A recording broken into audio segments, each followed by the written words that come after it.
내외 기빈 여러분, 시청자 여러분, 안녕하십니까? 저는 오늘 관훈클럽 초청 토론회 사회를 맡은 관훈클럽 총무 김민배입니다. 올해는 20년 만에 국회의원 총선거와 대통령 선거가 한꺼번에 치러지는 정치의 해이자 권력 교체의 해입니다. 특히 미니 대선이라고 할 수 있는 국회의원 총선거가 불과 35일 앞으로 다가왔습니다. 관훈클럽은 오늘 그리고 오는 12일 새누리당 박근혜 비상대책위원장과 민주통합당 한명숙 대표를 차례로 초청해 토론회를 갖습니다. 오늘은 그 첫 번째 순서로 새누리당 박근혜 비상대책위원장을 모셨습니다. 새누리당의 총선 전략과 함께 앞으로 대선에 임하는 여러 가지 입장에 관해 자세히 알아보도록 하겠습니다. 총각을 다투는 중요한 선거 국면에 관훈클럽의 초청에 기꺼이 응해주신 박근혜 위원장께 깊은 감사의 말씀을 드리면서 여러분께 박근혜 위원장님을 소개해 올리겠습니다. 큰 박수로 맞아주시죠.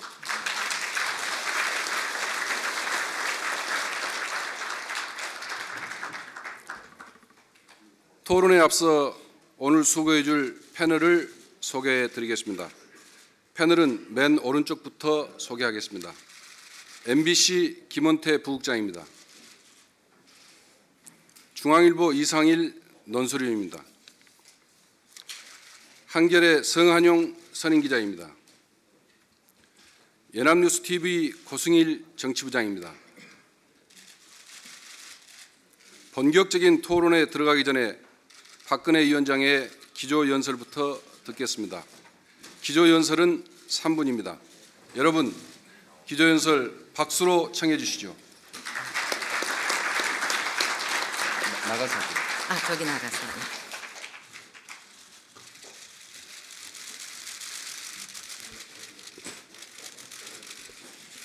국민 여러분, 안녕하십니까?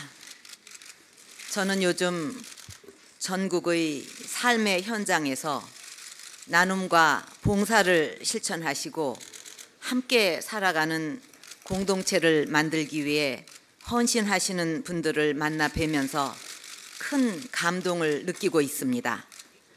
장애를 가진 분들을 위한 맞춤형 일자리를 만드신 분, 넉넉하지 않은 형편 속에서도 이웃을 돌보고 계신 집배원님, 사랑과 격려로 마을의 새 생명을 맞이해서 농촌에 다시 아기 울음소리를 울려 퍼지게 만든 마을 주민들, 그리고 국산 품종을 개발해서 농민들에게 큰 도움을 주고 계시는 딸기 박사님까지, 이런 분들을 보면서 아직 우리 사회에 희망과 꿈이 남아 있다는 것을 느끼곤 합니다.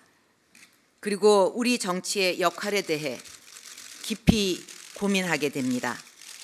국민들은 어려운 가운데서도 이렇게 훈훈하고 감동적인데, 정치는 국민의 삶과 동떨어져서 민생과 관계없는 일로 서로 싸우고 인신공격과 비방이 이어지고 있습니다.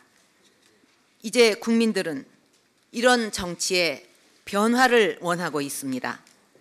국민의 삶 속으로 들어가서 국민들이 겪고 있는 어려움을 해결하는 데 모든 힘을 다하고, 국민들께 드린 약속은 반드시 실천하는 정치가 되어야 합니다. 우리 정치에 이렇게 새로운 변화의 패러다임을 만들어야 합니다. 저는 야당도 이러한 새로운 정치에 협조하고 동참해 주시리라 믿습니다. 저희 새누리당 그런 정치를 하기 위해 정책과 사람, 당면까지 모두 바꾸면서 근본적인 개혁을 하고 있습니다. 아직은 부족한 점이 많으실 것입니다. 그러나 저와 새누리당 최선을 다하겠습니다. 지켜봐 주십시오. 감사합니다.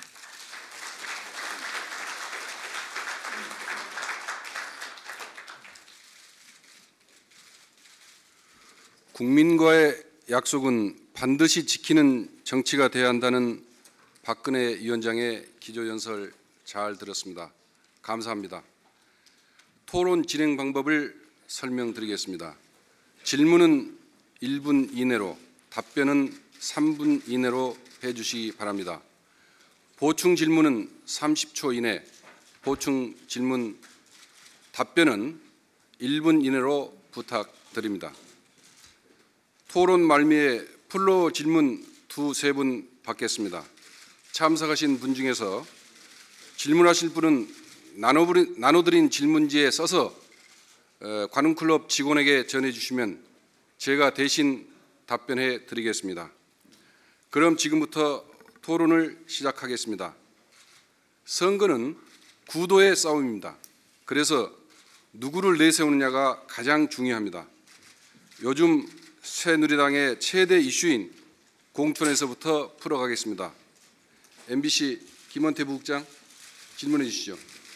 예, 지금으로부터 꼭 4년 전입니다. 지난 2008년도에 당시 친박계 의원들은 공천 과정에서 학살을 당했다고 주장했었습니다.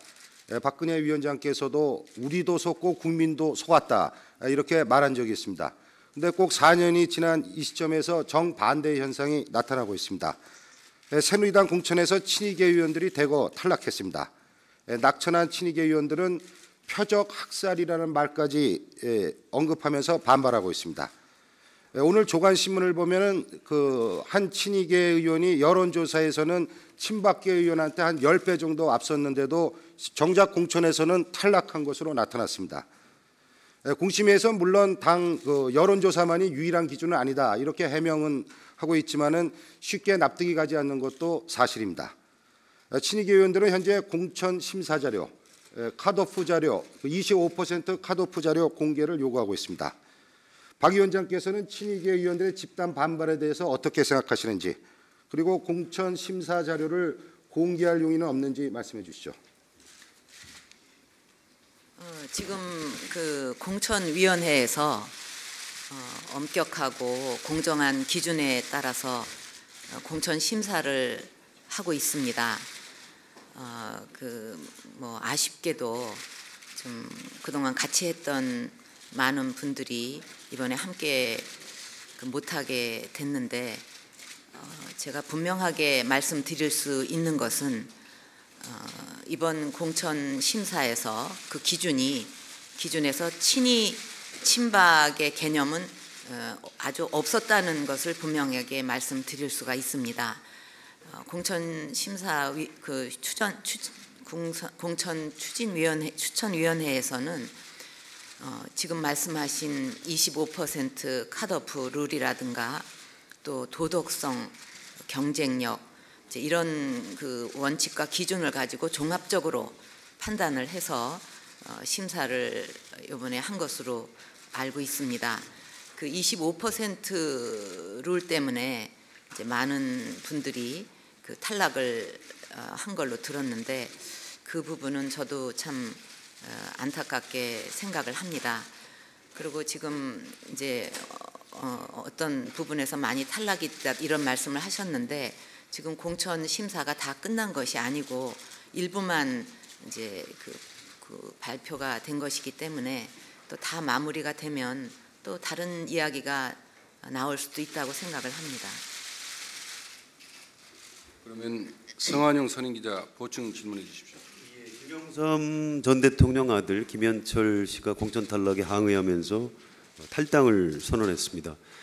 철저하게 정치 사기를 당했다. 선대로부터 이어져 내려오는 무자비한 정치 보복이자 정치 테러다. 유신 독재의 잔재가 유신의 망령을 재현하는 것을 역사는 용납하지 않을 것이다. 비난의 강도가 보통 높은 게 아닌데요. 아마 무소속으로 출마하지 않을까 싶습니다. 김영삼 전 대통령도 상당히 격분하고 있다. 이렇게 김현철 씨가 전달하고 있습니다. 이런 기류가 부산 경남을 비롯한 총선 전체 국면에 상당한 악재로 작용할 수도 있다고 보는데요. 어떻게 생각하십니까? 그러니까 어떤 뭐 공천이든지 그게 순탄하게 되는 것을 기대하기는 현실적으로 어렵다고 생각을 합니다. 그러나 이제 어쨌든 이 그 공천이라는 건 심사 과정을 거쳐서 국민들께 추천을 하는 과정에서 탈락하는 분들도 있고 또 그냥 다시 되는 분들도 있고 하는 그런 과정이기 때문에 거기서 얼마나 그 원칙을 가지고 공정하게 했는가, 이제 그거가 중요하다고 생각을 하고, 이번 공천은 그렇게 진행이 됐다고 저는 생각을 합니다. 그렇기 때문에 그 부분에 대해서 굉장히 좀 받아들이기 어렵다든가 막 이렇게 하는 분들에 대해서는 뭐 당으로서도 어떻게 할 수가 없는 입장입니다. 다음은 이상일 중앙일보 논설위원 질문해 주시죠. 저도 간단한 보충 질문 하나 드리고 다른 질문 드리겠습니다. 그 당내에서는 박근혜 위원장께서 권영세 사무총장 등 몇몇 공심위원을 통해서 공천의 의중을 반영하고 있지 않느냐, 이런 관측을 하고 있습니다. 사실입니까? 제가 이번 공천은 그동안 제가 우리 정치가 또 정당이 바로 서려면 그 꽃이라고 할 수 있는 공천 심사가 자율적으로 공정하게 이루어져야 된다는 것을 오래전부터 강조했고, 또 제가 당 대표로 있을 때도 그 원칙대로 했습니다. 이번에도 그런 그 기준과 룰에 의해서 하도록 공천 추진위원회에 그렇게 독립적으로 자율적으로 하는 것을 보장하고 있습니다. 민주통합당 문재인 후보가 뛰는 부산 사상에 새누리당에서는 27세 여성 손수조 후보를 공천했습니다. 다른 당내의 예비 후보들과 비교해 손수조 후보가 그렇게 월등해 보이지 않았는데도 손수조 후보를 공천하신 까닭은 무엇입니까? 손수조 후보의 경쟁력을 어떻게 평가하시나요? 손수조 후보는 뭐 우리 당에서 발굴했다기보다 그 후보 스스로가 어떤 뚜렷한 그 소신과 꿈을 가지고 스스로 지원을 했습니다. 그래서 처음에는 뭐 다 그렇게 관심 있게 보지를 않은 것 같은데 자신이 태어나고 또 자란 지역을 위해서 한번 그 발전을 시켜보겠다 하는 그런 꿈을 가지고 아주 순수하게 도전하는 모습에 공천위원들께서 많이 감동을 받으신 것 같습니다. 또 그 젊은이가 그 전세금 3천만 원을 선거 자금으로 해서 자신이 이 지역을 떠나지 않고 그 발전을 위해서 계속 한번 노력을 해보겠다, 이런 당찬 그 모습, 저도 참 아름답다고 생각을 합니다. 또 그런 젊은 패기로 만약에 선택을 받으면 그 지역 발전을 위해서도 참 좋은 역할을 해낼 젊은이가 아닌가, 이렇게 기대를 합니다.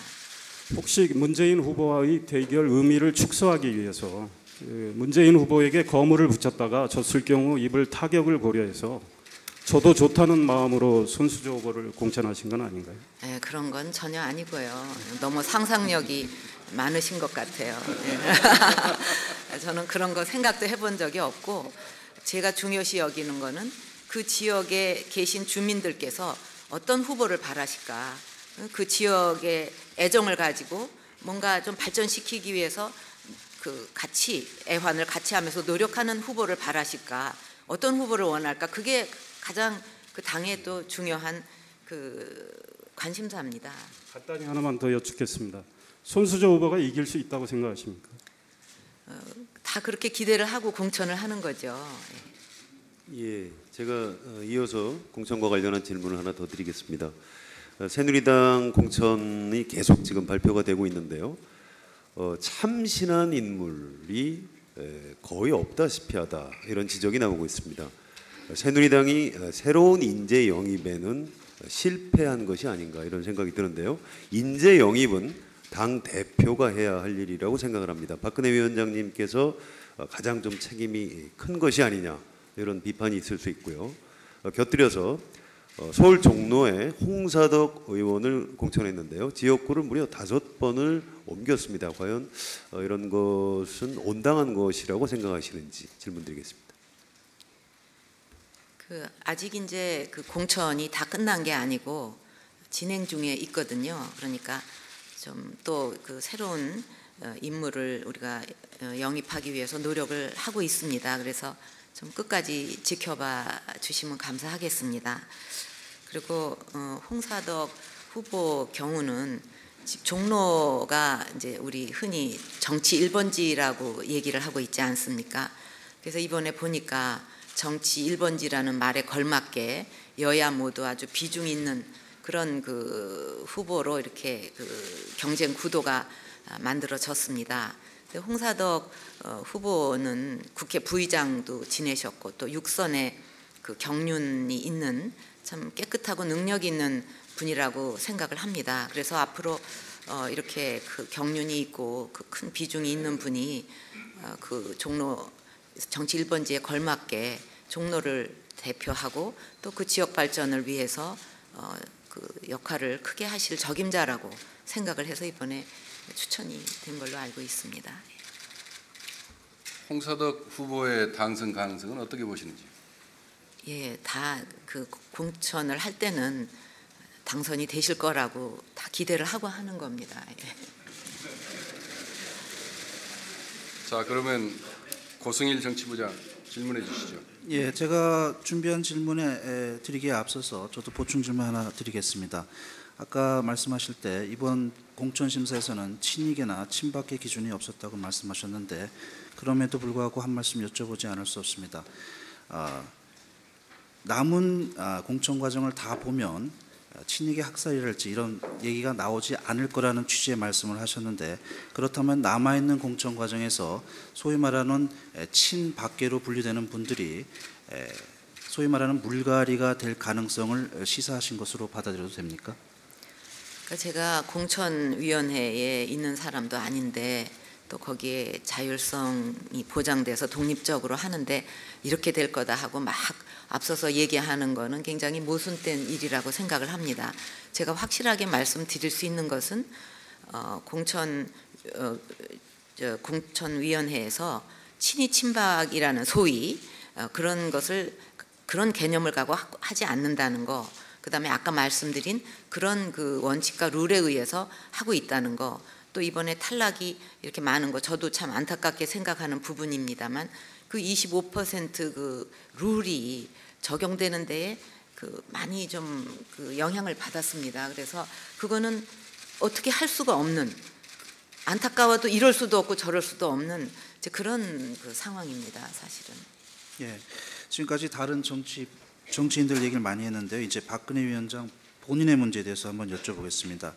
많은 분들이 박근혜 비대위원장께서의 총선 거취에 대해 관심을 갖고 있는 것으로 알고 있습니다. 이제 총선이 얼마 남지 않았기 때문에 종전과는 진일보된 답변을 기대하면서 질문드리겠습니다. 비례대표로 이번 총선에 임하실 것인지, 임하신다면 많은 사람들이 관측하고 있는 1번을 맡을 것인지, 아니면 후순위의 배수진을 치고 총선 승리를 독려하실 보관을 갖고 계신지 답해 주십시오.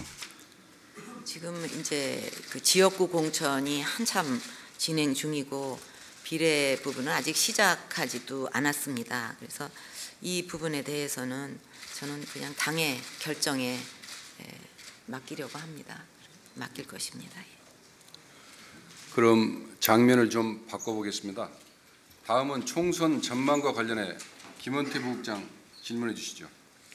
예, 아직 뭐 지금 여야 모두 공천 과정이어서 그 총선 결과를 미리 예단하기는 대단히 좀 어려운 상황이긴 합니다만은 지금 현재 그 새누리당이 이번 총선에서 원내 제1당 위치를 내주는 게 아니냐 이런 전망들이 많이 나오고 있습니다, 사실. 그런데 과거 그 한나라당 시절 그 17대 총선, 그러니까 8년 전이죠. 그때 그 탄핵 역풍이 불었습니다. 그래서 그런데 당시 박 위원장께서 당 대표로서 한나라당 대표로서 선거를 직접 이끌었고 121석을 그때 얻었습니다. 그래서 그 탄핵 역풍 속에서도 선전했다 이런 평가를 받았었는데요. 이번 총선도 뭐 그때 상황 못지않게 좀 대단히 어렵지 않나 한나라 새누리당으로서는 그렇게 보이는데 박 위원장께서 이번 총선에서 새누리당이 어느 정도 의석을 얻었으면 선전했다 이렇게 생각을 하시는지 그 기준이 있다면 좀 말씀해 주시죠. 지금 말씀대로 저희 당이 이번에 상황상 굉장히 어려운 선거입니다. 저희한테는. 그래서 이런 상황에서 뭐 몇 석을 목표로 하고 이런 정도면 선전했다 이렇게 말할 수는 없고요. 우선 국민의 신뢰를 다시 회복하기 위해서 최선을 다하는 것이 지금 가장 중요한 일이라고 생각을 합니다. 그래서 그 동안에 이제 저희들이 심지어 당명까지 바꾸면서 그리고 당이 추구하는 최고의 가치 또 정책 방향 이런 것을 담은 정강 정책까지 확 바꾸면서 노력을 많이 했고 또 국민의 눈높이에 맞는 또 그 뜻을 국민의 지역에 계신 분들의 뜻을 어기지 않는 그런 인물들을 추천하고자 최선을 다하고 있습니다. 그래서 지금은 그런 데에 계속 매진하고 노력할 때라고 생각을 합니다. 오늘 아침 조간신문을 보면 민주통합당에서 당초 압승이 예상됐지만은 지금 뭐 여러 가지 공천 과정에서 문제 때문에 130석도 어려운 게 아니냐 뭐 이런 민주통합당 내에서 목소리가 나오는 것 같습니다. 이에 대해서 어떻게 생각하십니까? 우리 정당들은 국민 앞에 또 선거를 앞두고도 항상 겸손해야 된다고 생각을 합니다. 어떤 경우든지 우리가 최선을 다해야 되고 또 국민 유권자 앞에 최대한 겸손한 자세로 우리의 진정성과 노력을 보여드리는 거 이런 게 가장 중요한 포인트라고 저는 생각하기 때문에 어느 당이 뭐 압승을 할 거니 또는 아니라고 하느니 이런 데에 저는 별로 그렇게 큰 무게를 안 두고 저희가 어떻게 국민께 잘하느냐 여기에만 조금 관심을 갖고 있습니다. 김원태 부국장 추가 질문해 주시죠. 예, 총선이나 대선 이 같은 전국 단위 선거는 선거 프레임, 구도 싸움이 대단히 중요하다고 봅니다. 근데 지금 야당에서는 이 구도 싸움과 관련해서 MB 정부 심판론을 내세우고 있습니다. 특히 자동차 운전석의 조수석에 앉아 있던 사람도 책임이 있다면서 박근혜 위원장의 공동 책임론을 주장하고 있습니다. 야당이 주장하는 국정 파탄의 공동 책임론 이에 대해서 박 위원장께서는 어떻게 생각하십니까? 저는 적어도 지금 야당은 저한테 공동 책임론을 얘기를 할 자격이 없다고 생각을 합니다. 그동안에 저를 당 안팎에서 여당 내에 야당이라고 부르면서 또 특히 야당의 경우에는 무슨 사안만 터지면 박근혜 답해라 이렇게 쭉 해왔습니다. 저는 또 그런 문제에 대해서 전부 제 생각을 거의 다 얘기를 해왔고 또 중대한 문제들에 대해서 제 입장을 분명하게 밝혀왔습니다. 뭐 예를 들면은 광우병 촛불 시위라든지 또 미디어법 또 세종시 때 그리고 신공항 등 이런 일이 있을 때 어떻게 했는가 다 기억이 났을 것입니다. 근데 그렇게 했던 야당이 갑자기 또 말을 바꿔가지고 이제 공동 책임론 운운하는 거 이거는 야당의 또 다른 말바꾸기다. 저는 이렇게 생각을 합니다. 그리고 또 한편으로는 정부가 하는 일에 일일이 다 반대를 하는 것이 그게 또 국민을 위하는 길인가? 저는 그렇게 생각하지 않습니다. 이상일 논설위원 질문해 주세요. 그와 관련해서 저도 보충 질문 하나 드리겠습니다. 이 대통령의 실정에 대해서 많은 비판이 나오고 있습니다. 이 위원장께서는 대통령이 뭘 잘못했다고 보시는지 두세 가지만 말씀해 주십시오. 이런 판단은 이제 이 정부가 끝나고 나서 국민과 또 역사 이런 데서 하는 거니까 지금 진행되고 있는 상황에서 뭐 다 말씀드릴 수는 없지만 뭐 예를 들면은 이제 경제 성장을 한다고 물론 경제 지표는 좋아졌지만은 그 성장의 온기가 국민에게 이렇게 널리 골고루 퍼지지 못했다. 그래서 국민의 삶이 지금 체감을 더 좋아졌다고 체감하기 어려울 정도로 힘들어졌다는 이런 문제라든가 또 소통이 원활하게 되지 못한 문제 이런 것은 좀 모두가 공동으로 느끼는 것이 아닌가 생각을 합니다. 인사와 관련해서 고소영 강부자 뭐 이런 얘기들이 있었는데 인사가 잘 된 겁니까? 그러니까 이런 말들이 회자될 정도로 많은 불만이 있었던 거 아니겠습니까? 인사 문제에 대해서도. 예. 비상대책위원장을 맡으신 이후 한 3개월 됐는데요. 그동안 이명박 대통령 한 번도 안 만나신 것 같습니다. 안 만나시지 않은 특별한 이유가 있습니까? 아니면 일부러 거리를 두시는 건가요?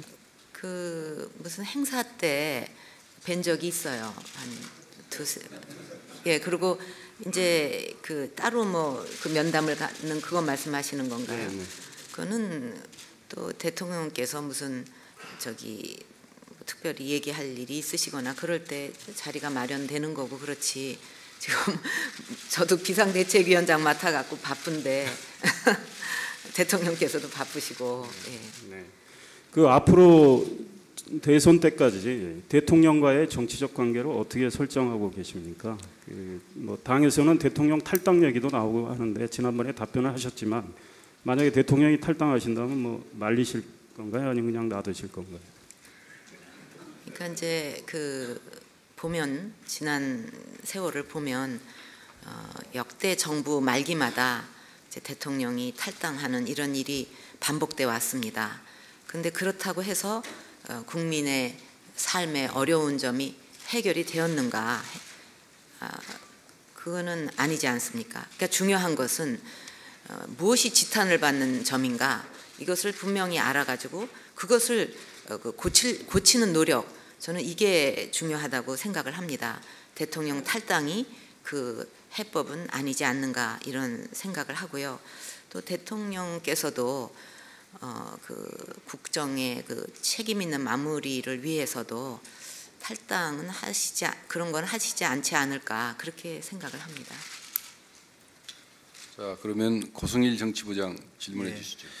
이명박 대통령과의 관계라는 연장선상에서 한 말씀 여쭙겠습니다.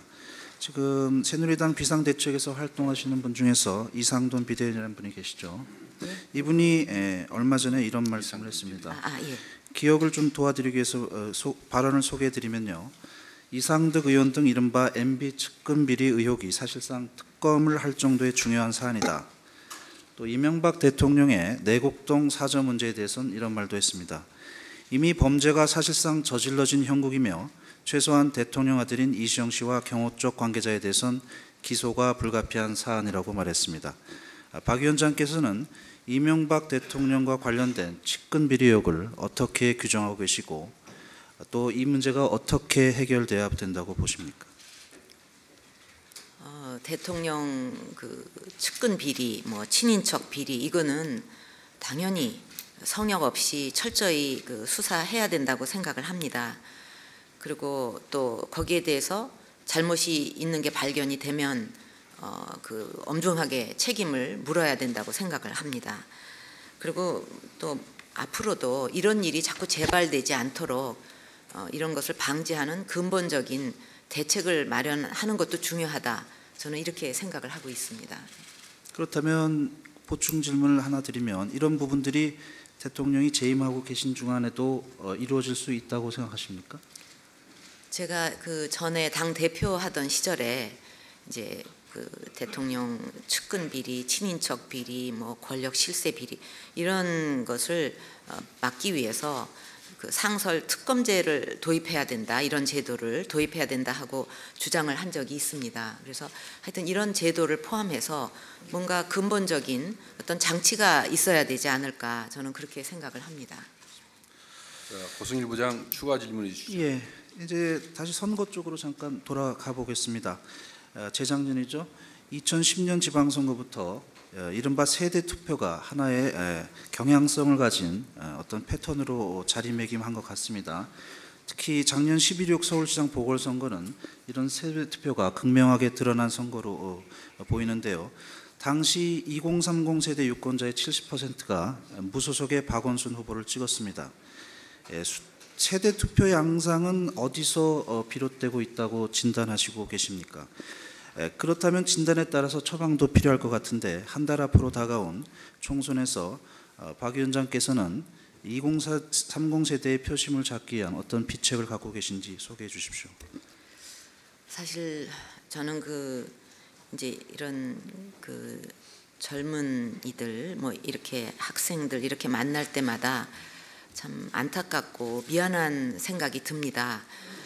그 젊은이들이 지금 참 어려운 그 삶을 살아가고 있어요.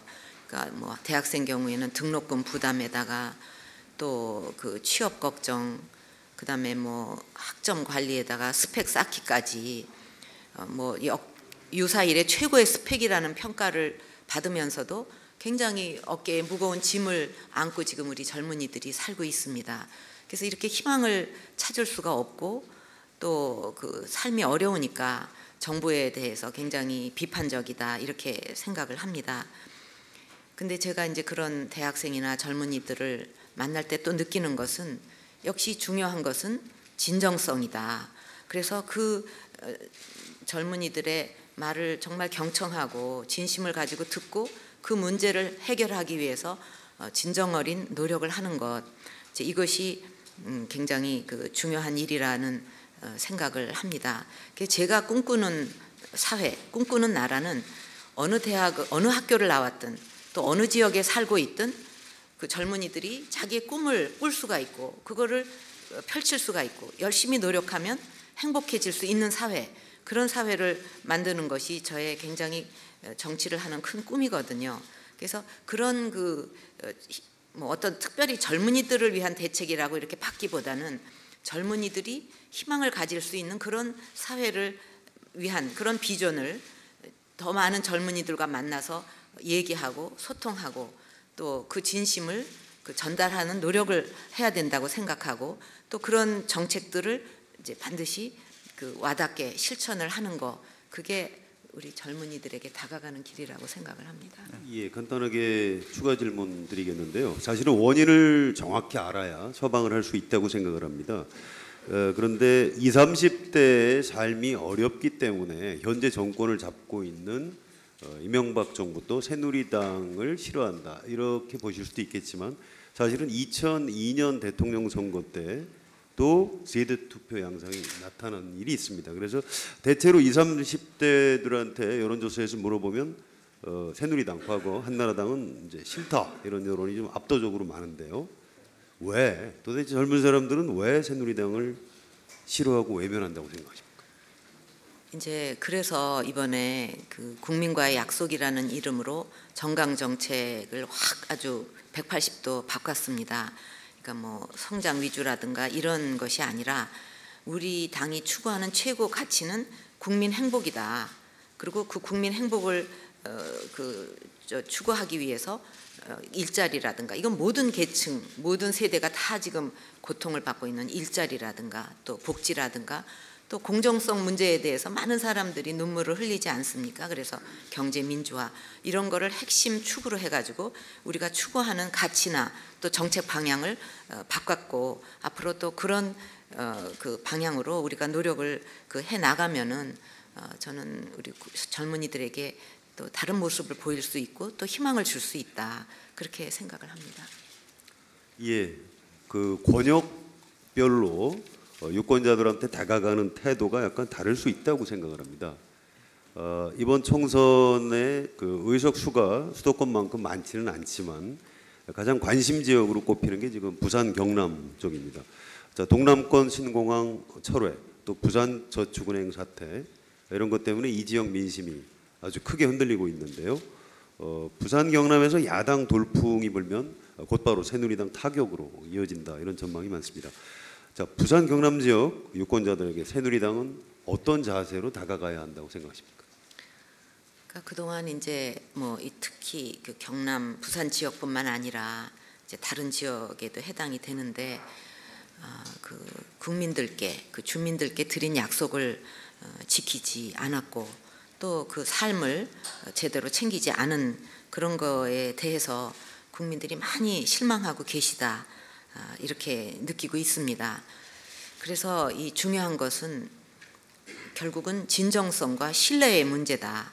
그리고 그 진정성과 신뢰를 어떻게 하면 이거를 보여드릴 수 있는가, 이것이 저는 핵심 대책이라고 생각을 합니다.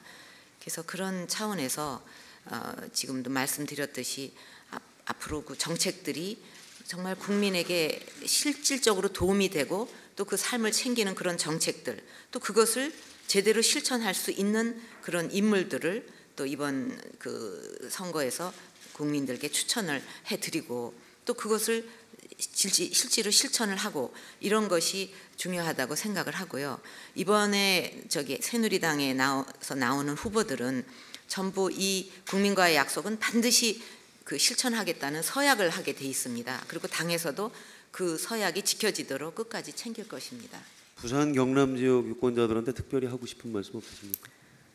아유, 여러 가지로 죄송하죠. 그냥 약속도 못 지키고 또 그 여러 가지 뭐 저축은행도 그렇고 그 삶을 잘 챙겨드리지 못한 것을 참 죄송스럽게 생각을 하고 있습니다. 더 분발하고 노력을 하려고 합니다.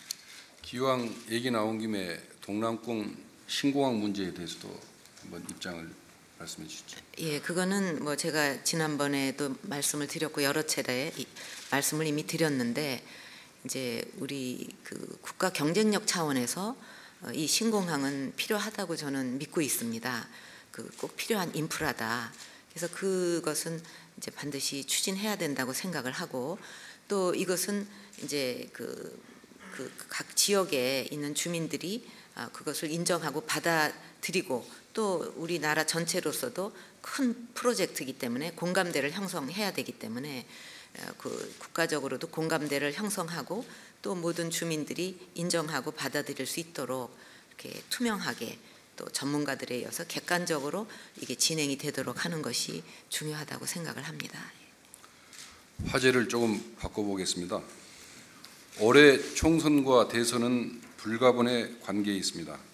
선거의 여왕이라는 박근혜 위원장이 두 선거에서 2승을 거둘 수 있을지 아니면 어떤 결과를 얻게 될지 궁금합니다. 총선과 대선에 관해 김원태 부국장 질문해 주시죠. 예, 올해 그 총선, 12월 대선이 같이 치러지다 보니까는 그 양대 선거의 그 함수 관계 이거에 대한 여러 가지 지금 분석이 나오고 있습니다. 그래서 총선에서 지면 대선도 불리할 것이다 이런 분석이 있는 반면에 또 오히려 총선에서 지는 게 대선에서는 유리할지도 모른다 오히려 이런 또 분석도 나오고 있습니다. 박 위원장께서 이번 총선 결과가 대선에 어떤 영향을 미칠 거로 보는지 말씀해 주시죠. 그 총선과 대선이 관계가 없을 수는 없다고 생각을 합니다. 그럼에도 불구하고 지금 우리 국민들께서는 이 총선과 대선을 분리해서 보시는 것 같아요. 그래서 저희 새누리당으로서는 이번 총선에서 국민들께 선택을 받고자 최선의 노력을 다할 뿐이다. 또 그렇게 돼야 또 약속을 드린 일을 실천할 수가 있고 그런 토대가 마련되니까요. 뭐 그렇게 생각을 합니다. 분리해서 국민들이 본다는 뜻은 총선에서는 저도 대선에서는 이길 수 있다는 뜻입니까? 아니 이기고 지는 문제가 아니라 이제 총선은 총선이고 대선은 대선이고 좀 이렇게 분리해서 보시는 경향이 있지 않나 이렇게 느끼고 있습니다. 그 1대1 대결 구도에서 아무래도 지금 박근혜 위원장의 가장 큰 적수는 본인은 뭐 입장을 밝히지 않고 있지만 안철수 서울대 교수 같습니다. 그런데 안철수 교수의 태도는 좀 애매모호해 보입니다. 그래서 비판도 나오고 있는데요. 그런 태도는 바람직한 건가요? 아, 바람직하냐고요? 네. 아이 뭐 그분이 어떤 태도를 갖든 그거는 뭐 제가 평가할 일은 아니죠. 그 안 교수를 비판하지 말라고 당내에 지시를 하셨다는 보도가 있었습니다. 그게 맞는 건지 또 맞다면 왜 그런 지시를 하셨습니까? 아, 뭐 지시라고 하면 좀 어폐가 있고요. 뭐 그런 얘기는 한 적이 있습니다. 이분이 뭐 정치를 하겠다고 선언한 것도 아닌데 이런 그 정치 공세를 펴는 거 이런 거는 별로 바람직한 일이 아니지 않느냐 그렇게 얘기한 적은 있습니다. 예. 안 교수에게서 배우고 싶은 게 있다면 무엇입니까? 이제 국민들이 그 새로운 그 변화를 원하고 있지 않습니까?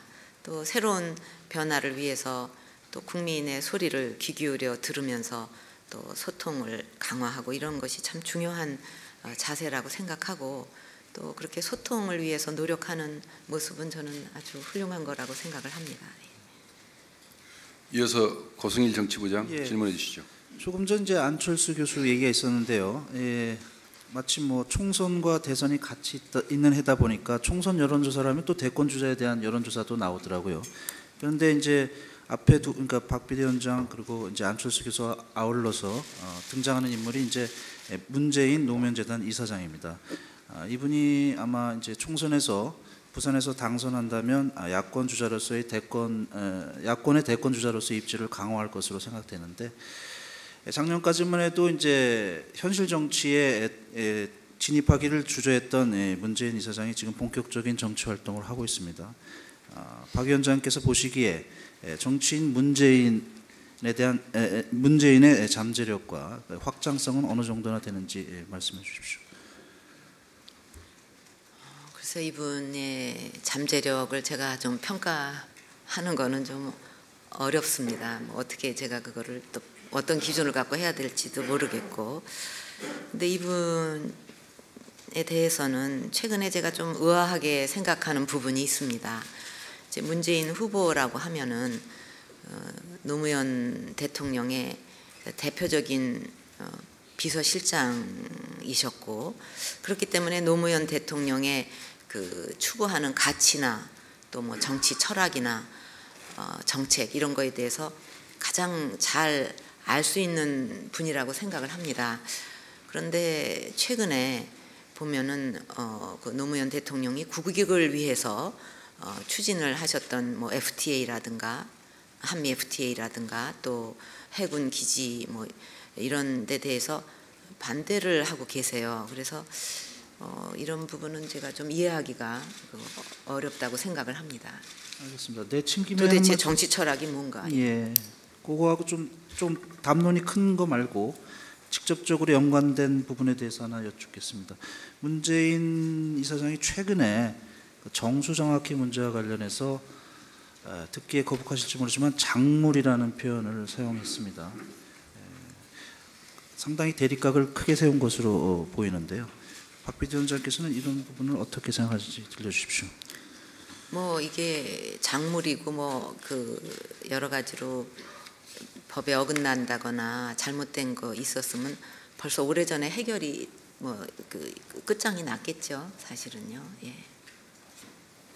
정수정확히 질문이 나와서 저도 보충 질문 하나 드리겠습니다.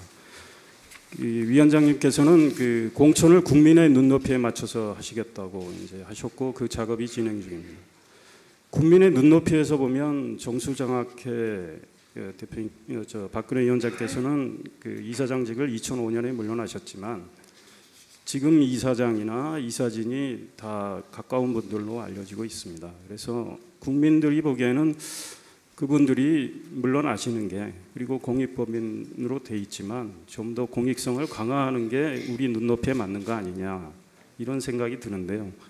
그 현 이사장과 이사진에 대해서 그 퇴진 같은 걸 권유하실 생각은 없습니까? 그 정수장학회에 대해서 제가 뭐 이렇게 관여해갖고 이렇게 저렇게 결정을 내릴 사안이 아니고요, 상황이 아니고 또 만약에 그 장학회에서 공익에 어긋나는 그런 운영을 했다든지 또는 뭐 비리가 있다든지 그렇다면 그거는 그 당국이나 이사진에서 판단할 문제가 아니겠습니까? 예. 그럼 박근혜 위원장이 주도하고 있는 새누리당 쇄신 작업에 대해 고승일 정치부장 질문해 주시죠. 예, 지금 당의 구심점으로 돼서 당을 이끌어 오신 지 한 3개월 정도 되신 셈인데요. 그간 당의 물적, 인적 쇄신을 쭉 추진해 오신 거로 알고 있습니다. 물적이라 한다면 뭐 정강정책을 바꾸셨고 당의 당명도 개정했고 이랬고 또 이제 인적 쇄신하면 이제 공천 작업이 한창인 것으로 알고 있는데요. 다소 이른 감은 있지만 지난 3개월을 되돌아보시면서 이건 참 잘 됐구나 하는 건 무엇이며 이건 부족해서 앞으로 좀 더 보완해 나가야겠다는 게 있으면 들려주시고요. 최근 여론조사에서 정당 지지율이 민주통합당을 다시 앞서기 시작했는데 이것이 새누리당이 잘해서 그런 건지 아니면 민주통합당이 잘못해서 그런 건지 한번 판단해 주십시오. 지금 말씀대로 이제 그 어려운 당이 상당히 어려운 시기에 이제 비상대책위원장을 맡아서 한 3개월째 접어들고 있습니다. 그래서 사실 신뢰라는 것은 잃기는 금방이지만 다시 회복한다는 건 굉장히 어려운 일입니다. 그래서 지금 뭐 말씀하신 대로 정강 정책도 확 바꾸고 또 당명도 바꾸고 또 이번에 공천도 어떤 원칙과 기준에 따라서 국민이 원하는 그런 그 공천이 되도록 지금 또 최선을 다하고 있습니다. 그러나 이제 국민들께서는 아직 부족하다고 느끼실 거고요. 그래서 새누리가 정말 변했구나 이렇게 느끼실 때까지 이런 전면적인 쇄신을 계속할 생각입니다. 그리고 그 잘했다, 뭐 잘못했다, 제가 자꾸 잘했다, 뭐 이렇게 판단해서 말씀드리기는 좀 그게 좀 어렵지만 어쨌든 그 잘못된 과거하고 단절하고 또 우리가 추구하는 가치나 정책 방향도 확 바꿔서 시대에 맞게 또 국민의 요구에 맞게 그 바꿔갖고 지금 노력을 하고 있다는 거, 그 어떤 정책이나 정치 쇄신에 있어서 그런 노력을 열심히 하고 있는 거, 이거는 그 뭐 국민께서 평가를 해주시지 않을까. 그리고 또 정당 지지율도 뭐 하여튼 그런 노력에 대해서 좀 국민들께서 조금 더 관심을 가져주시는 거 아닌가 그렇게 생각을 하고 있습니다. 예, 당 쇄신과 관련해서 질문을 한번 더 드리겠습니다. 당 쇄신을 위해서는 이제 인물 교체도 중요하긴 한데요. 국민들 입장에서는 또 역시 정책 쇄신이 중요하다고 생각을 합니다. 새누리당 안에서 정강 정책에서 보수라는 표현을 삭제해보자 이런 논란이 있었고요. 또 경제 민주화 정책을 내부에서 제안했는데 일부 관철되고 일부 관철되지 않고 뭐 이런 뉴스들이 나온 적이 있습니다. 박근혜 위원장께서 생각하시는 당 쇄신, 특히 정책 쇄신은 무엇인지 구체적인 사례를 두세 가지 좀 들어주셨으면 감사하겠습니다. 우선 이제 당이 나아갈 추구하는 최고의 가치와 또 정책 방향을 정하는 게 굉장히 제일 중요하지 않겠습니까? 그게 정강 정책에 다 들어 있는데 이번에 국민과의 약속이라는 이름으로 이제 그거를 우리가 아주 획기적으로 바꿨습니다. 그래서 새누리당이 추구하는 최고의 가치는 국민의 행복이다. 그리고 국민의 행복을 이루기 위해서 우리가 무엇을 핵심 축으로 하느냐? 첫째는 복지고, 둘째는 일자리고, 셋째는 경제 민주화다. 그리고 복지에 있어서는 그 무조건 이렇게 뭐 현금을 논아주고 이런 쪽의 복지가 아니라 그 어떤 고용을 적극적으로 지원을 하고 또 자립과 자활을 어떻게든지 그 이끌 수 있는 그런 그 복지 정책, 그리고 또 그렇다고 해도 그 국가의 그 재정이 감당할 수 있는 무책임하지 않은 그런 그 복지 정책이 되도록 이렇게 노력을 하고 있습니다. 그런 정책을 내놓으려고. 그리고 일자리 부분에 있어서도 지금 그 모든 세대 또 모든 계층이 이 일자리 때문에 고통을 많이 받고 있기 때문에 어떻게 해서든지 그 일자리를 누릴 수 있는 또 그 어떤 장애인이라든가 또는 그 노년층이라든가 이렇게 특성에 맞는 일자리도 우리가 어떻게든지 만들어내야 된다 하는 쪽으로 연구를 하고 있고, 경제 민주화 부분에 있어서는 이 경제 주체들이 각 경제 주체들이 어디는 억울하게 약자로서 당하고 어디는 계속 그냥 잘 돼서 뻗어나가고 이렇게 되면 우리 공동체가 행복한 공동체가 될 수도 없을 뿐 아니라 이 공동체 자체가 무너질 수가 있다. 그래서 그 경제 주체들이 모든 경제 주체들이 그 성과를 그 공유할 수 있고 그다음에 더불어서 같이 행복할 수 있는 그런 경제 그 어떤 시스템 이거를 만들겠다는 그런 목표를 가지고 정책 쇄신을 하고 있습니다. 예, 관련해서 간단한 보충 질문 하나 더 드리겠습니다. 박근혜 위원장께서는 2007년 대통령 경선 때 줄푸세 공약을 하셨고요. 나중에 이명박 대통령 747 공약하고 합쳐져서 줄푸세 747 이게 그 당시 한나라당 대선 공약이 됐습니다. 줄푸세는 세금을 줄이고 규제는 풀고 법 질서는 세운다 이런 뜻인데요. 그렇게 하면 기업이 투자를 늘리고 일자리를 창출한다 이런 그 트리클 다운 이른바 적화 효과 가설의 바탕을 두고 있는 것으로 알고 있습니다. 2008년 금융위기 탓을 하기도 하는데요. 좀 근본적으로 줄푸세 공약을 뒷받침하는 철학, 기본적인 철학이 좀 잘못됐던 것은 아닌가 이런 생각을 하는 사람들이 많습니다. 어떻게 생각하십니까? 그때 이제 줄푸세 공약이 나온 배경은 당시에 우리나라 경제가 워낙 침체가 돼 있어서 그 경기를 부양을 해야 되지 않습니까? 그래서 그런 차원에서 줄푸세는 경기를 부양하고자 하는 기본 그 정책 방향이었습니다. 그래서 이제 줄에 해당하는 거 이거는 감세인데 이거는 이제 세율을 낮추자는 거죠. 그 세율을 낮춰서 이제 투자를 늘리고 소비를 늘리고 이렇게 해서 경기를 부양하자는 거고 또 이 정부 들어와서 그 부분은 상당히 많이 그 실현이 됐습니다. 그리고 푸는 이제 규제를 풀고 또 세는 법 질서를 확립하자 하는 건데 이 푸세는 이제 여전히 유효한 거고요.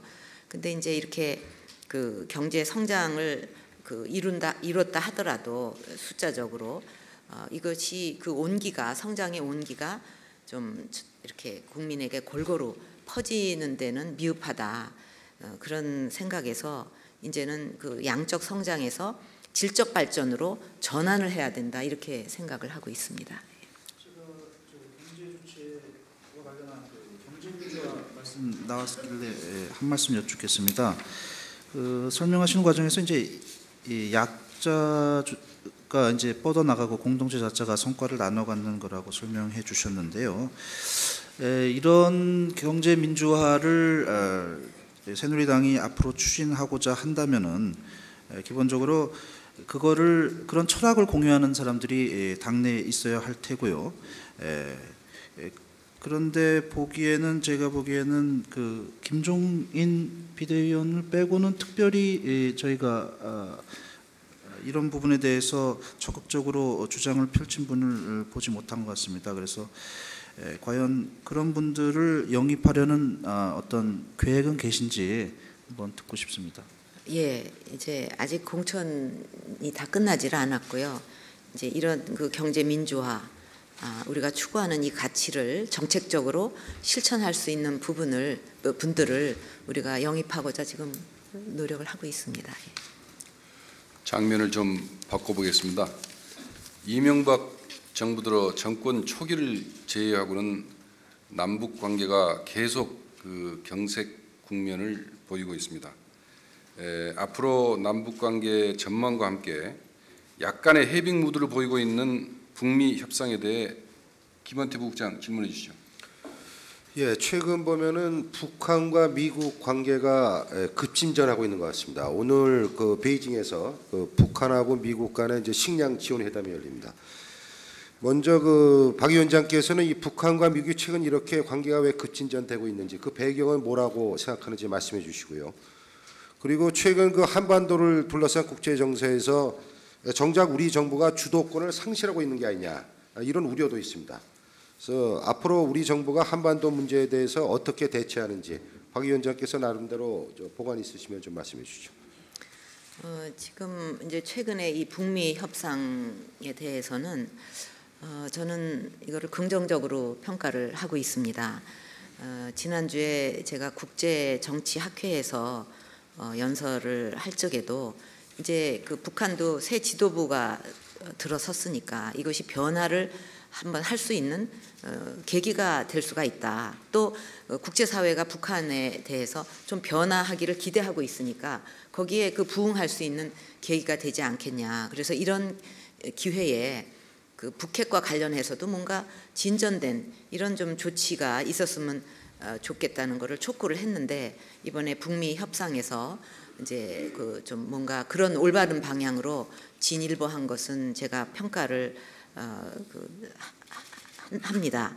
그리고 이제 왜 이런 것이 급진전 됐는가? 근데 이것은 사실 김정일 위원장 사망 전에 상당히 그런 일이 추진이 많이 되다가 이제 그 사망으로 좀 중단이 됐던 걸로 알고 있습니다. 그래서 뭐 북한도 필요한 요구가 있을 거고 또 미국도 이제 북한에 바라는 바가 있고, 그러니까 그게 맞아서 이런 일이 또 다시 급진전된 것이 아닌가, 서로의 원하는 바가 맞아가지고 그렇게 생각이 되고요. 또 여기서 주도권 문제는 우리 정부가 이제 항상 그 부분에 대해서 관심을 가지고 노력을 해야 되지만, 저는 한미 동맹 관계가 그런 거에 대해서는 어떤 신뢰를 서로 가질 수 있을 만큼 든든하다고 생각을 합니다. 물론 앞으로 정부가 그런 부분에서도 계속 관심을 갖고 노력을 해야 되겠지만은요. 예. 이명박 정부 임기 4년 동안 사실 우리 정부와 북한과 대화가 거의 이루어지지 않았습니다. 박근혜 위원장께서 보시기에 MB 정부 대북 정책에서 가장 아쉬운 점이 있다면 뭐라고 생각하십니까? 이 정부 들어서 뭐 천안함, 연평도, 포격 등 아주 그런 도발이 많았습니다. 그래서 경색이 될 수밖에 없는 원인 제공도 북한에서 했지만은 이제 어쨌든 이번에 북한도 뭐 새 지도부가 들어섰으니까 좀 뭔가 변화를 반드시 해야 되고, 그래야 보다 나은 한반도를 우리가 꿈꿀 수가 있으니까요. 또 우리의 대북 정책도 미래지향적으로 좀 진화할 필요가 있다. 그래서 어떤 대화의 물꼬는 좀 터야 되지 않겠는가, 이렇게 생각을 합니다. 박 위원장께서 최근 핵 안보 정상회의 학술회의가 있지 않았습니까? 그래서 거기서 아마 한반도 신뢰 프로세스 이를 추진해야 한다고 밝힌 적이 있는 것으로 알고 있습니다. 그러면서 노무현 전 대통령 시절 이루어진 14남북 공동선언, 이것을 남북이 존중해야 할 약속이다, 이렇게 말씀하셨습니다. 그런데 과거 14남북 공동선언의 내용을 놓고 우리 보수층 일각에서 반발이 있었던 것으로 알고 있습니다. 뭐 서해 NLL 문제라든지 이런 것 때문에 당시 반발이 있었던 것으로 알고 있는데, 박 위원장께서는 어떻게 14남북 공동선언 이거를 계승하실 생각인지 말씀해 주시죠. 그러니까 지금 이제 역대 정부가 추진했던 그런 공동 성명, 뭐 선언 이런 게 있습니다. 그러니까 7.4 공동 성명을 비롯해서 남북 기본 합의서, 그다음에 6.15, 또 14 선언, 이렇게 쭉 정부가 바뀌면서 계속 이어져 온 합의 사항들 아닙니까? 근데 북한이 국제사회에 책임 있는 일원으로 이렇게 들어오는 것이 이게 굉장히 중요한 문제입니다. 근데 그렇게 되기 위해서는 어떤 규범 이런 것을 준수하는 이런 노력이 필요하고, 또 그렇게 되려면 남북 간에도 이렇게 역대 정부를 통해서 추진되어 왔던 이 합의 사항을 서로 존중하고 지키려는 그런 자세가 필요하다고 생각을 합니다. 그래서 그렇다고 해도 뭐 이거를 갖다가 구체적으로 어떻게 지킬 건가, 요거는 좀 다른 문제예요.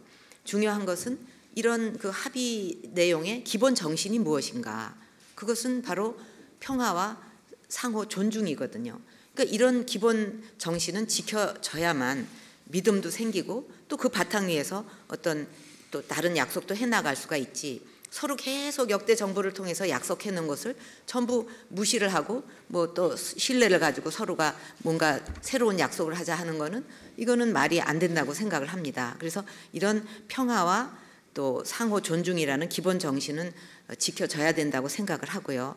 다만 이것을 14 선언의 경우에서도 경협이라든가 이거 실천을 할 때는 이 내용을 보면은 예를 들면 정부 재정이 들어가는 문제라든가, 그래서 국회 동의를 받아야 된다든가 이런 문제들이 있습니다.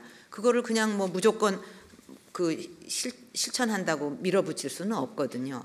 그러니까 이런 큰 틀에서 우리가 상호 존중하고 또 이렇게 기본 정신을 지키자 하는 큰 틀에서 이런 세부적인 구체적인 문제는 또 남북이 머리를 맞대고 좀 얘기를 해나가고 조정을 하고, 또 시대가 변했기 때문에 상황에 따라서 좀 고칠 부분도 있고 뭐 그렇지 않겠습니까? 그런 거를 머리를 맞대고 하면은 큰 틀만 지켜지면은 저는 해결을 해 나갈 수가 있다고 생각을 하는 것입니다.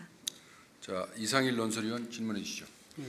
위원장께서 한반도 신뢰 프로세스를 언급하신 바로 그날 북한 노동신문은 박 위원장을 원색적으로 비난을 했습니다. 박 위원장의 대북관이 반통일적이라고 비난을 했습니다. 존중하는 태도는 전혀 안 보였는데 뭐 화가 나셨는지 모르겠지만 어떻게 생각하십니까? 그러니까 그 북한이 그 우리 정부나 또 정치인들에 대해서 뭐 비난하고 이러는 거는 어제 오늘의 일이 아닙니다. 그러니까 그런 거에 뭐 일비하지 않고 어떤 진정성을 가지고 그럼 한반도 신뢰 프로세스다. 그러면 이것을 실천하기 위해서 꾸준히 지속적으로 노력을 하고 그렇게 해서 하나하나 해 나가는 자세. 그렇게 되면은 뭐 결과적으로 나중에는 성과가 있을 거라고 저는 믿습니다. 네. 북한의 그 새 지도부가 들어서서 그 변화의 계기가 마련됐고 변화를 기대한다고 하셨는데 위원장께서 직접 한반도의 비핵화, 한반도의 평화 진전을 위해서 어떤 역할을 하실 생각이 없으신지요? 그 이명박 대통령께서는 제가 기억하기로 2차례 박 위원장께 유럽 특사를 이제 맡기셨는데 그 국익을 위해서 특사를 관계가 별로 좋지는 않았지만 다녀오셨어요. 그래서 만일 그 대북 특사로 좀 평양에 가달라고 주문하시면 그 수용하시겠습니까? 전에도 뭐 제가 항상 말씀을 드렸듯이 남북 관계 개선이나 한반도 평화에 도움이 된다면 그거는 뭐 어떤 일이든지 기꺼이 노력을 해야 된다. 이것이 저의 기본 자세고요. 또 뭐 이런 특사 문제는 또 제가 결정하는 문제도 아니고 그래서 하여튼 제 기본 자세는 어쨌든 한반도 평화에 또 관계 개선에 도움이 된다 그러면 노력을 해야 된다. 그런 용의가 있다. 그런 말씀을 드리겠습니다. 현재 중국에서는 탈북자를 강제 북송하고 있습니다. 국제사회의 인도적 호소에도 불구하고 중국 당국은 묵살하고 있습니다. 위원장께서는 중국을 몇 차례 다녀오셨고 또 중국 지도부하고도 친밀한 관계를 맺고 계신 걸로 알고 있는데 중국의 이런 태도를 어떻게 생각하십니까? 그리고 탈북자 문제의 해법은 뭐라고 생각하십니까? 저 탈북자 문제는 이거는 이념이나 뭐 체제나 이런 문제가 전혀 아닌 인권과 인도주의에 대한 문제입니다. 이 탈북자 입장에서 볼 때 지금 얼마나 두렵겠습니까? 그리고 다시 송환된다고 그럴 때 결과가 어떻게 될지 뻔히 보이는데 인도주의적인 입장에서도 사지로 그렇게 들여보낸다. 이거는 말이 안 된다고 생각을 합니다. 그래서 저도 지난달에 후진타오 주석에게 서한을 보냈습니다.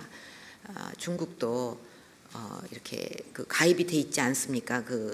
UN 난민 협약에. 그러니까 그거에 따라서 난민 협약에 따라서 이 문제가 처리가 돼야 되고 또 중국이 G2라고 부를 정도로 지금 국제적으로 지도적인 그런 그 위상에 걸맞게 그 전 세계가 많은 국가들이 바라는 그런 인도적인 그런 그 요구 여기에 그 부응을 해주리라 중국 정부가 해주리라 믿는다 이렇게 서한도 보냈습니다. 그래서 중국도 그런 그 국제적인 그 지도적인 그 위치에 위상에 맞는 그런 그 어떤 접근을 해야 된다. 이 문제와 관련해서 그럴 필요가 있다고 생각을 합니다. 이 문제와 관련해서 미온적인 태도를 보이고 있는 민주통합당 등 야권에 대해서 혹시 주문하고 싶은 게 있습니까? 이런 문제는 여야가 따로 없고 또 왜 야권에서 이런 중요한 그 인권 문제, 인도주의적인 문제에 대해서 소극적인가? 그건 참 이해할 수가 없습니다. 다른 경우는 또 굉장히 적극적인 부분도 있는데 일관돼야 되잖아요. 그래서 이런 부분에 있어서는 여야가 없이 그런 그 사지에 몰린 그런 탈북자들을 위해서 한 목소리를 내야 되고 적극적으로 같이 힘을 합해야 된다. 이렇게 저는 촉구하고 싶습니다. 박선현 의원이 당은 다르지만 탈북자 북송을 반대하면서 열흘 넘게 단식을 했습니다. 그런데 일각에서는 박 위원장께서 현장을 한번 방문해서 격려를 했으면 어떨까 하는 그런 의견들이 꽤 있었습니다. 안철수 교수는 현장을 방문하셨는데요. 박 위원장께서 굳이 가시지 않은 이유가 있습니까? 예, 이제 박선영 의원님이나 저나 다 이 탈북자 문제를 어떻게 강제 소환을 막기 위해서 다 각 위치에서 노력을 하고 있는 것입니다. 그래서 저는 이제 후진타오 주석께 이제 그것을 요청하는 서한도 보냈고 또 당 차원에서도 여러 가지 노력을 하고 있습니다. 예를 들면 탈북자들에게 한국민 증명서를 정부가 발급을 해달라 이렇게 정부에 촉구를 했습니다. 네, 그래서 정부도 이제 그거를 적극 검토를 하고 있고, 그래서 이 부분은 이제 각자가 다 처한 위치에서 어떻게든지 이 송환을 막고자 지금 같이 노력을 하고 있는 것입니다. 화제를 바꿔보겠습니다. 총선에 임할 새누리당의 정책에 대해 고승일 정치부장 질문해 주세요. 예, 아까 한번 질문 드렸을 때 지난 3개월을 회고하시면서 공과를 여쭤봤었는데 당시 답변이 과거의 단절, 시대에 맞게 바꾸려는 노력은 평가받을 것이라는 취지로 말씀하셨습니다. 그런데 우리 사회 일각의 보수층에서는 새누리당이 개혁, 쇄신을 해가는 과정에서 보수의 가치 내지 정체성을 상실하고 있다는 비판적인 시각도 있는 것 같습니다. 예를 들어 이회창 자유선진당 전 대표라든가 박세일 국민생각 대표도 비슷한 취지의 언급을 했던 것으로 듣고 있습니다. 한나라당의 쇄신 내지 새누리당의 쇄신 내지 개혁이 총선을 앞둔 하나의 변신인지 아니면 우리 보수 정당이 나아갈 바람직한 방향으로 가고 있는 것인지 한번 답해 주십시오. 이제 어떤 걸 가지고 가치를 보수 가치, 그러니까 정체성을 상실했다 하시는지 지금 말씀을 안 하셔가지고. 이를테면은 보수의 가치를 상실했다는 부분이 전반적으로 복지 어젠다에 치중하다 보니까 포퓰리즘성 성격의 정책이 많이 양산되고 또 민주당과의 어떤 차별화가 잘 되지 않는 중도로 수렴하는 것이 아니냐 이런 비판이 있는 것 같습니다. 저희 당이 추진하고 있는 복지 정책은 결코 포퓰리즘이 아닙니다. 그건 제가 분명히 말씀드릴 수 있고, 이런 복지 정책, 지금은 이런 복지 정책이 어떻게 보면은 포퓰리즘이 아니고 우리 경제 정책의 중요한 한 축이다. 저는 이렇게까지 생각을 합니다. 그래서 복지와 성장이 이렇게 선순환을 해야 국민도 행복해질 수가 있지, 그렇지 못하면은 국민의 삶을 높이고 행복하게 하는 데는 부족한 점이 굉장히 많을 거라고 생각을 합니다. 그리고 저희가 이제 어떤 복지 정책을 내놨을 때는 그냥 무조건 무책임하게 결코 내놓지를 않습니다. 이것이 지속 가능하냐, 나라 살림이 감당할 수 있느냐, 또 실현 가능성이 있느냐, 이런 것을 타당성을 잘 검토를 해서 그 돈은 어디서 나오고 얼마나 들고 이런 걸 다 검토해서 내놓는 겁니다. 그래서 앞으로도 결코 이 우리 복지 정책이 후대에 빚을 내 가지고 지금 세대가 복지 혜택을 누리는 그런 구조로는 결코 짜지 않겠다, 그런 거를 말씀을 드립니다.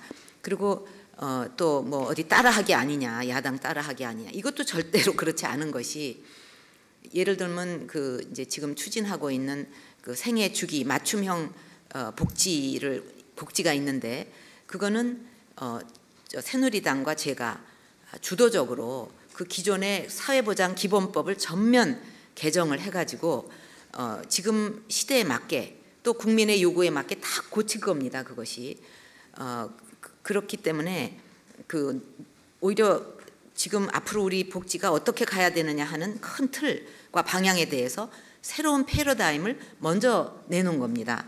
지금까지의 복지라고 한다면은 대개가 소득 보장이었어요. 현금 위주로. 그러나 이렇게 돈을 자꾸 나눠주는 이런 거는 지속 가능하지도 않을 뿐 아니라 그것을 받는 사람의 입장에서도 어떤 삶의 질이 높아진다든가 그런 걸로 크게 도움이 안 되는 겁니다.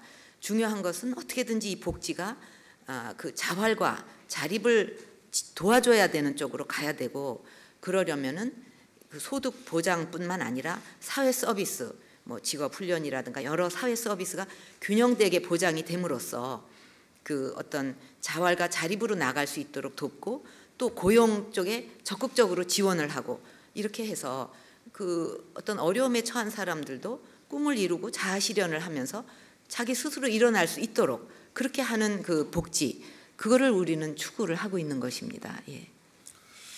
이 문제에 관해서 보충 질문 하나 드리겠습니다. 우리나라는 IMF를 겪은 나라입니다. 또 엄청난 재원이 드는 통일을 준비해야 하는 시대적 과제를 안고 있기도 합니다. 이런 상황에서 야당도 아닌 집권 여당이 나라 곳간을 생각하지 않고 야당처럼 복지한다는 지적이 없지 않습니다. 이 문제에 대해서 새누리당이 야당과 완전 차별화로 승부를 걸 수는 없는 건지 궁금합니다. 지금 양극화가 심화되고 있고 또 소득 격차도 벌어지고 있는데 이것이 더 벌어지지 않도록 막고 그다음에 우리 국민들이 어느 지역에 살든 또 어느 계층이든 이런 어떤 성장의 성과를 같이 누리면서 더불어 행복한 이런 공동체가 복원되지 않는다면 아마 말할 수 없는 더 엄청난 재정이 필요할 겁니다. 어떻게 다 구제를 합니까? 다 소중한 우리 국민들인데. 그렇기 때문에 더 늦기 전에 선제적으로 어떤 일자리도 마련해주고 또 직업 훈련 기회도 주고 그래서 스스로 일어날 수 있게끔 또 어떤 소외 계층에 대해서는 교육에 대해서도 더 관심을 갖고 일었을 수 있게 이런 노력을 기울이지 않고 그냥 방치한다거나 그냥 일부에게만 그냥 현금으로 계속 논아주는 일만 한다면 어떻게 일었을 수가 있으며 나중에 그걸 어떻게 감당을 하려고 그럽니까? 또 우리 공동체 자체가 무너지는 거잖아요. 너무 격차가 심해지면. 그렇기 때문에 제가 아까도 말씀드렸듯이 저희가 추구하는 복지 정책은 나눠주기가 아니라 경제 정책의 중요한 한 축이다. 이것도 그렇게 말씀을 드리는 것입니다. 약간 지나간 쟁점인데 굉장히 궁금해서 꼭 여쭤보고 싶은 게 있습니다. 대한민국에서는 보수와 진보가 이렇게 공존을 해야 발전할 수 있는 측면이 있다고 생각을 하고요. 특히 헌법재판소에서는 법 취지 자체가 좀 다양성을 보장하도록 돼 있고 그동안 야당 몫의 재판관은 약간 생각이 다른 사람이라고 해도 여당에서 선출에 찬성을 해왔었는데요. 이번에 조용환 재판관이 부결이 돼서 지금 헌법재판소가 8명으로 운영이 되고 있습니다. 박근혜 위원장께서 조금 더 분명하게 찬성 의사를 밝혀주셨다면 통과되지 않았을까 이런 아쉬움이 있습니다. 이에 대해서 좀 답변해 주십시오. 이런 인사와 관련해 갖고 제가 우리 동료 의원님들께 뭐 이렇게 해라 저렇게 해라 하고 한 적이 한 번도 없습니다. 이거는 의원들 한 분 한 분이 판단해서 할 일이고 또 그 부분에 대해서는 원내대표께서도 의총을 통해서 이렇게 좀 우리가 여야 간의 관계에 있어서 이런 식으로 가는 게 좋지 않냐 이런 권유도 하셨고 이제 원내 대표님이 하실 일인데 많이 권유도 하시고 노력을 하셨습니다. 그런 의총에 모두 참여를 하고 그다음에 각자가 또 판단을 해서 한 거기 때문에 그거에 대해서 또 제가 어떻게 할 수 있는 입장은 아니라고 생각합니다. 앞으로 혹시 국회에서 다수당을 차지하는 쪽이 소수당의 몫을 무시하는 이런 아주 좋지 않은 전례가 될 가능성에 대해서는 생각해 보시지 않으셨습니까? 뭐 여야가 그런 부분에 있어서 뜻이 맞으면 참 좋겠죠. 예. 성한영 선임기자, 한미 FTA에 대해서 질문해 주십시오. 야당에서는 한미 FTA를 제재 협상을 하자는 주장도 있고요. 한때 이제 폐기를 주장했다가 다시 추가 재협상 이 정도로 돌아와 있는데요.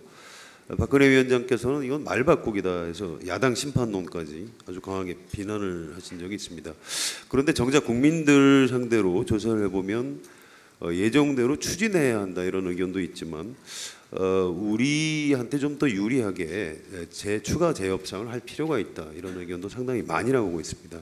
이 문제에 대해서 박근혜 위원장님 생각이 어떠십니까? 지금 이제 발효를 앞두고 있는데요.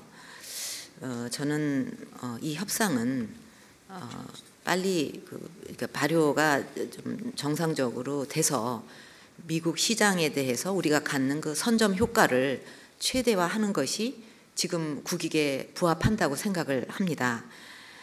이게 저 재협상을 해갖고 바꿔진 부분이 이제 자동차에 관한 부분뿐인데 뭐 자동차 업계에서도 빨리 좀 이게 발효되기를 바라고 있고 또 발효되는 즉시로 그 자동차 부품 업계들 수많은 그 중소기업들이죠. 여기는 관세가 즉시로 철폐가 됩니다. 그래서 이거는 또 중소기업한테는 굉장히 좋은 일이고요. 그래서 지금은 어쨌든 그 미국 시장에 대한 선점 효과를 기왕 이렇게 그 발효까지 오게 됐는데 빨리 하고 그다음에 그 하면서 뭔가 좀 그 부족한 부분이라든가 또는 다시 협상할 부분이 있다면은 양국이 교섭을 통해서 고쳐 나가는 것이 맞지 않겠는가. 다만 이제 그 ISD 부분에 대해서는 투자자 국가 소송에 대해서는 제도에 대해서는 그 작년에 비준하는 과정에서 정부가 다시 협상을 하겠다는 약속을 했기 때문에 그 부분은 정부가 앞으로 노력을 약속대로 하리라고 봅니다. 다시 화제를 바꾸겠습니다. 김원태 부국장 질문해 주시죠. 네, 이번에 저 박근혜 위원장의 그 리더십에 관해서 질문을 하나 드리겠습니다. 저 박 위원장은 그 원칙의 정치 그리고 약속을 반드시 지키는 신뢰 정치인 이미지를 갖고 있습니다. 반면에 또 만나기 어렵고 소통도 좀 어려운 정치인이다 이런 비판도 나오고 있습니다. 친박계 내에서도 이런 얘기들이 있는 것으로 알고 있습니다. 그 윤여준 전 장관 아시죠? 예. 윤여준 전 장관이 과거 그 박 위원장에 대해서 언급한 말이 있습니다. 잠시 언급을 하겠습니다. 대통령이 되려는 사람은 민주주의가 뭔지 정확하게 알아야 한다. 하지만 박 위원장이 민주적으로 보이지 않을 때가 많다고 말한 적이 있습니다. 이에 대해서 어떻게 생각하십니까? 제가 이제 그 당 뭐 실천을 직접 당을 이렇게 운영을 하면서 했던 때가 당 대표 시절 아니었겠습니까? 2004년도에 그 탄핵 역풍 속에서 그때 제가 당을 어떻게 운영을 투명하게 했고 또 공천을 어떻게 했고 그 중요한 사항들에 대해서 인사를 어떻게 했고 그런 부분을 쭉 훑어 보시면 이 평가가 나오리라고 생각을 합니다. 예, 그래서 그때 당을 굉장히 민주적으로 그 만들었다 그런 얘기를 많이 들었거든요. 자화자찬하는 건 아닙니다. 예. 그 박근혜 위원장 이제 주변 인물들을 보면 뭐 윤여준 전 장관도 그렇지만은 저 김무성 의원, 전효 의원, 진영 의원 그 한때 박근혜 위원장 뭐 측근 인사라 그럴까 표현이 좀 어쩔런지는 모르겠지만 하여튼 굉장히 저 가까운 사이였습니다. 물론 그 정치를 하다 보면 한때 가까워졌다가 또 멀어질 수도 있고 뭐 그런 이해가 되긴 합니다만은 그 주위 사람들이 이 박근혜 위원장 주변을 자꾸 떠나는 것 같이 보여서 이게 포용이나 리더십에 문제가 있는 게 아니냐 이런 지적도 있습니다. 이에 대해서는 어떻게 생각하십니까? 예, 뭐 그 정치 분야에서 오랫동안 취재도 하셨고 그러셔서 수많은 일들을 보셨을 건데 이거는 정치 분야에서는 많이 있는 일입니다. 예. 이제 토론이 막바지 국면에 들어가고 있습니다. 이상일 의원 질문해 주시죠. 예, 얼마 전에 박정희 전 대통령 기념 도서관 개관식에 참석을 하셨습니다. 그 소회가 각별하셨을 텐데 어떤 생각이 드셨습니까? 그 당시에 그 좀 우리 국가 발전에 대해서 애쓰시던 모습과 더불어서 또 그 국민이 하나가 돼가지고 이런 발전을 세계가 죄송합니다. 그 좀 모델로다가 삼으려고 할 정도로 이런 발전을 이루어낸 거에 대해서 굉장히 우리 국민들이 참 위대하고 자랑스럽다 그런 생각을 많이 했습니다. 예. 네, 그로부터 일주일 만에 그 유경수 여사님 이제 생가를 방문하셨습니다. 이와 관련해서 그 박 위원장께서 부모님의 후광을 좀 정치에 이용하는 거 아니냐 이런 비판도 있는 것 같은데 어떤 답변을 하시겠습니까? 그냥 해보시는 질문이시겠지.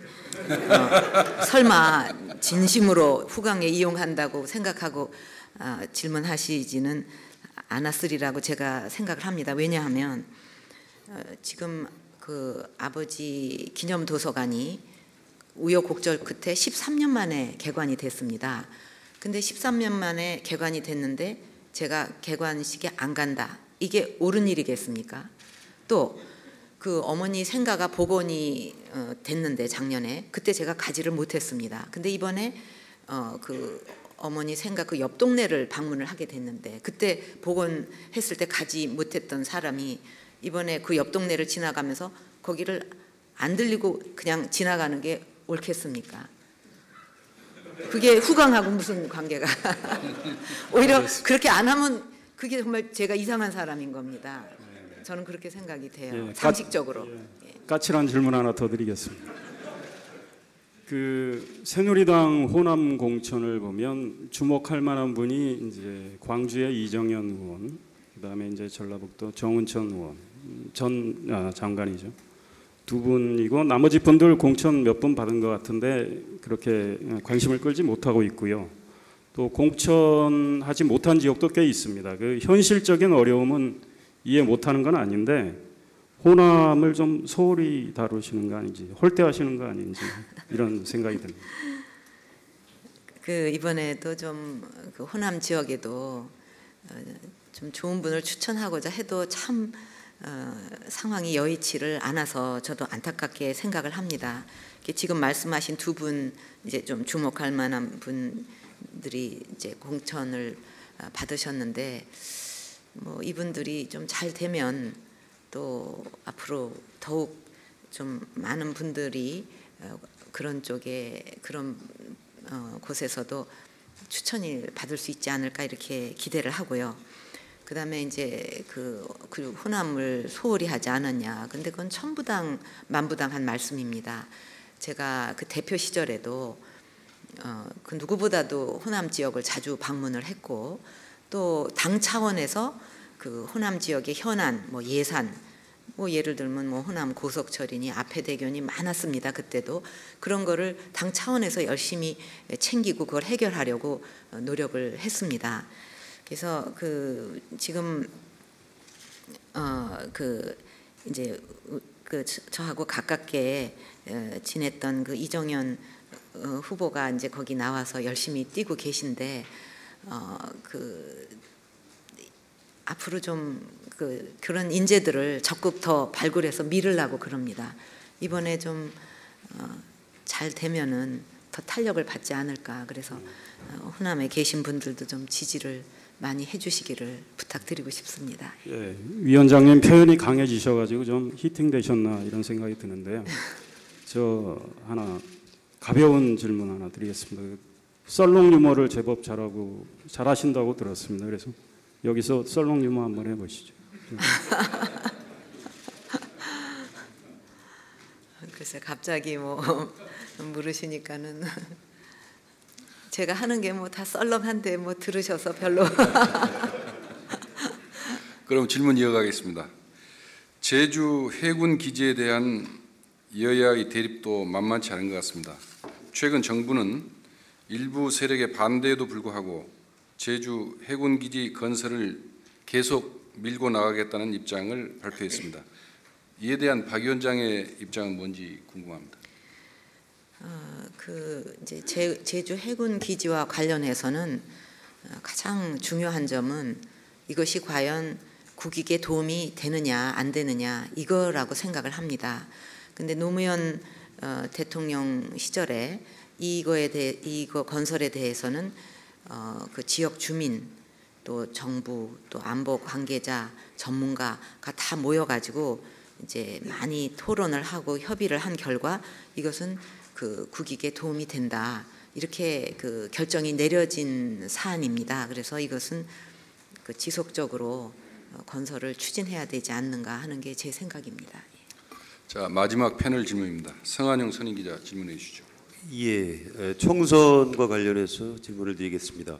총선과 관련해서 또 하나의 중요한 관심사가 보수의 연대와 분열, 이 문제라고 생각을 합니다.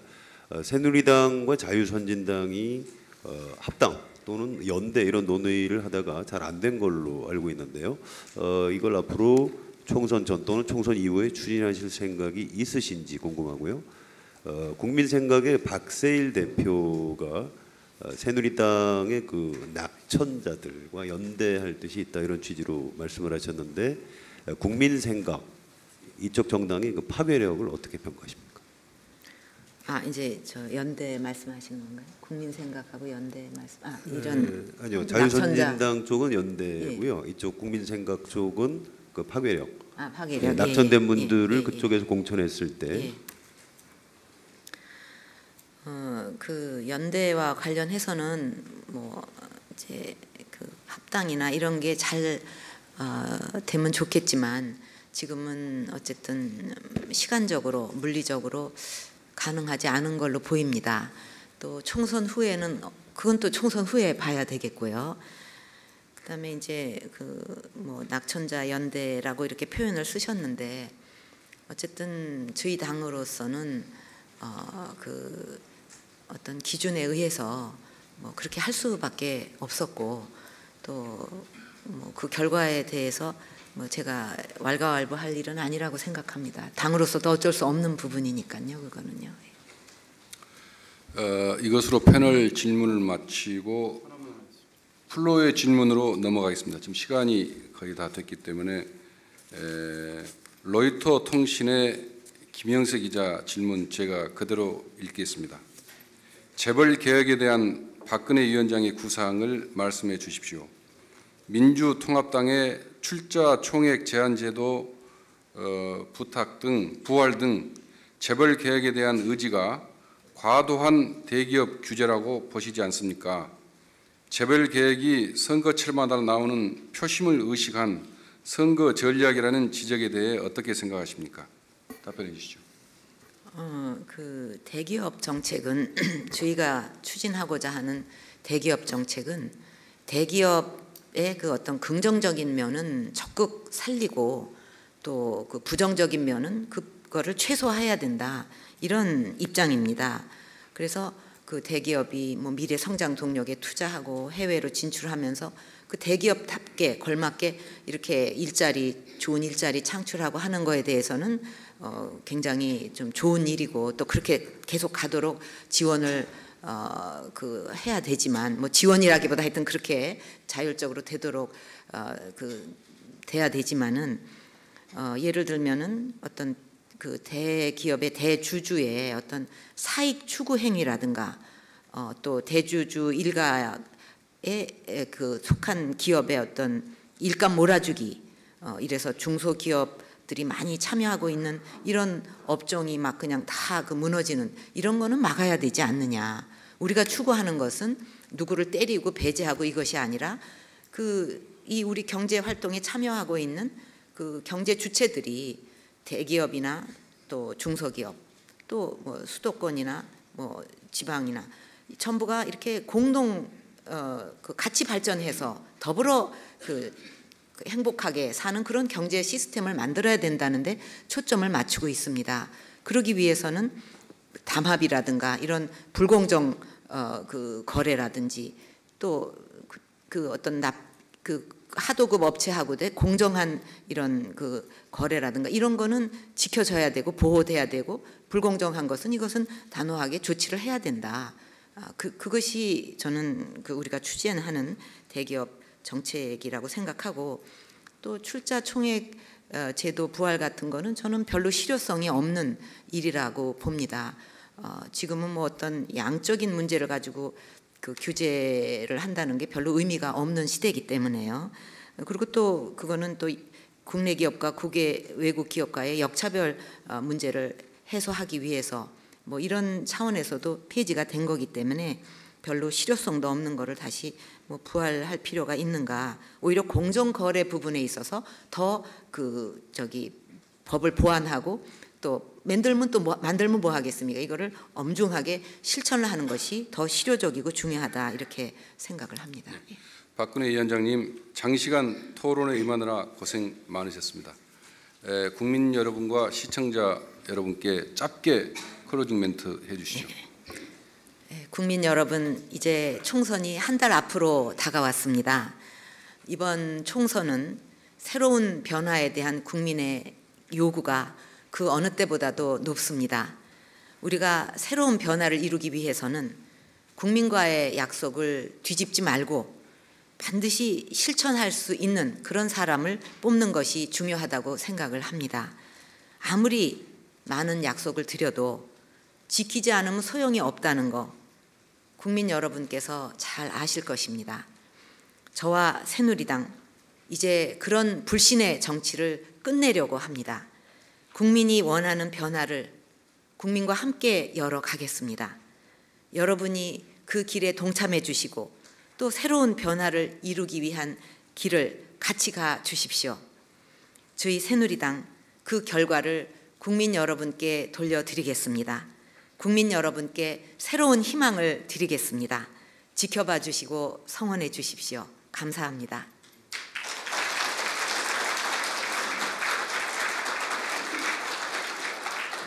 이 자리에 참석해 주신 내 기빈 여러분과 시청자 여러분께 다시 한번 감사드립니다. 이것으로 오늘 토론회를 마치겠습니다. 감사합니다.